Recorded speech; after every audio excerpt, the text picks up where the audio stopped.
whispering.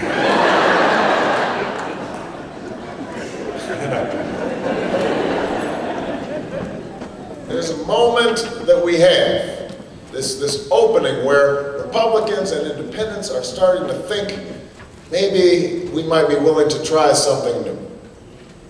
And that's why this is also a moment of great promise. It's a chance to turn the page by offering the American people a fundamentally different choice in 2008. Not just in the policies we offer, but also in the kind of leadership that we offer. It's a chance to come together and finally solve the challenges that were made worse by George Bush, but that in fact existed long before George Bush took office. Challenges like health care, challenges like energy, challenges like education. Education wasn't doing great here in South Carolina before George Bush took office, so we can't just blame him for all those problems. There were uninsured folk before George Bush took office.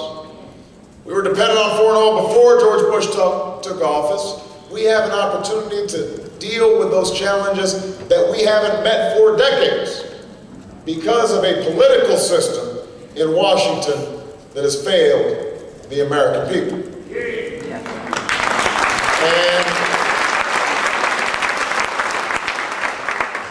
And that is what this debate in the Democratic Party is all about, the debate that's taking place right now.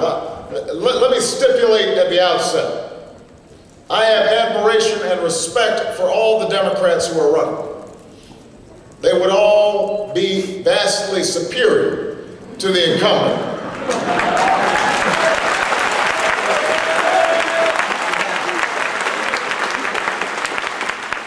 We have much in common among the Democrats. When you saw us debating on Tuesday and everybody said, oh, you know, there was a big debate going on there. Folks were throwing elbows and listen, there is a lot more that people have in common. We're all Democrats. We're all on the same team. And I recognize that much has been said in particular about the exchanges between Senator Clinton and myself this week. So I want to be clear. Understand that Hillary Clinton is a colleague and a friend. She's a skilled politician, and she's run, so far, what Washington would call a textbook campaign. The problem I have, and the disagreement we have, is with the textbook itself.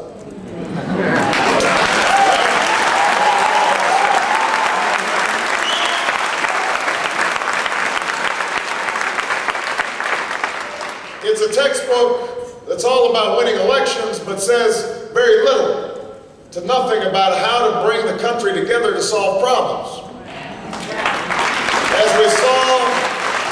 As we saw in the debate last week, it encourages vague, calculated answers to suit the politics of the moment instead of clear, consistent principles about how you would lead America.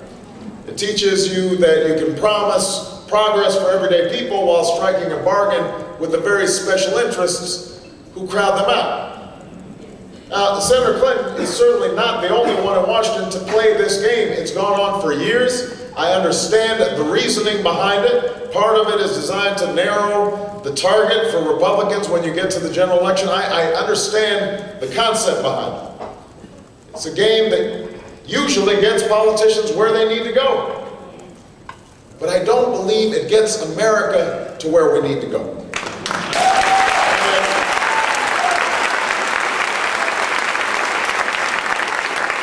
When it comes to issues like war and diplomacy, energy and healthcare, I don't believe we can bring about real change if all we do is change our positions based on what's popular or politically convenient. If we are going to seize this moment of challenge and of promise, the American people deserve more when they head into the voting booth 1 year from today, 2008.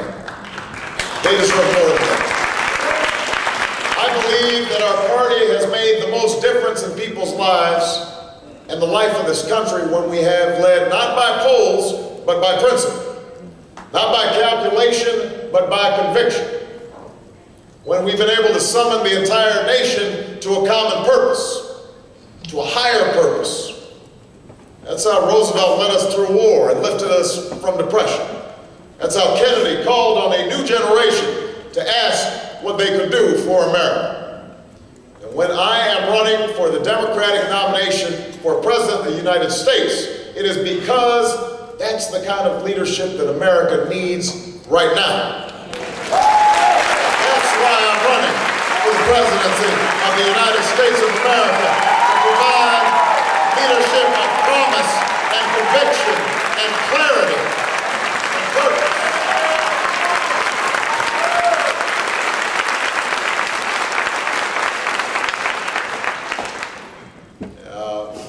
I'm reminded every day of my life, if not by events, then by my wife, that I am not a perfect man.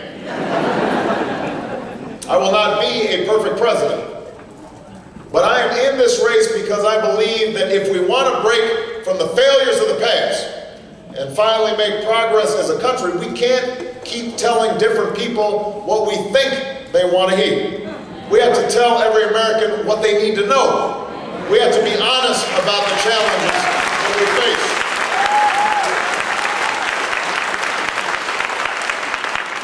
That's why when I called for higher fuel standards on cars so we could reduce our dependence on foreign oil, I didn't say it in front of some environmental group in California. I said it in front of automakers in Detroit. Not to say the room was really quiet. Nobody clapped. But that's okay, because we need to tell the American people not what they want to hear, but what they need to hear.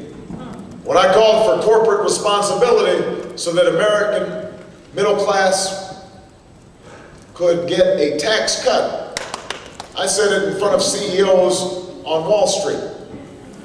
When I was invited to speak out against George Bush's plan to invade Iraq as a Senate candidate 5 years ago, I didn't listen to those who warned me that it was politically risky to take that position. I listened to my gut. And I said loud and clear that this was the wrong war at the wrong time, and Congress should stand up and say so.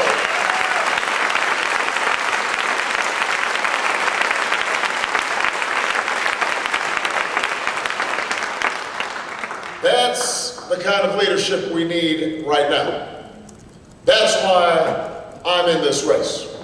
Because I don't think you should settle for a president who's only there for you when it's easy or convenient or popular. I think you deserve a president who's willing to fight for you every hour of every day for the next 4 years or the next 8 years. He's waking up every morning thinking about, how am I going to make your life a little bit better? That's the change. That's the change we can offer in 2008. Not change as a slogan, but change we can believe in. Not change as a slogan, but change we can believe in. 1 year from now, we have a chance to tell all those corporate lobbyists that the day of them setting the agenda in Washington is over.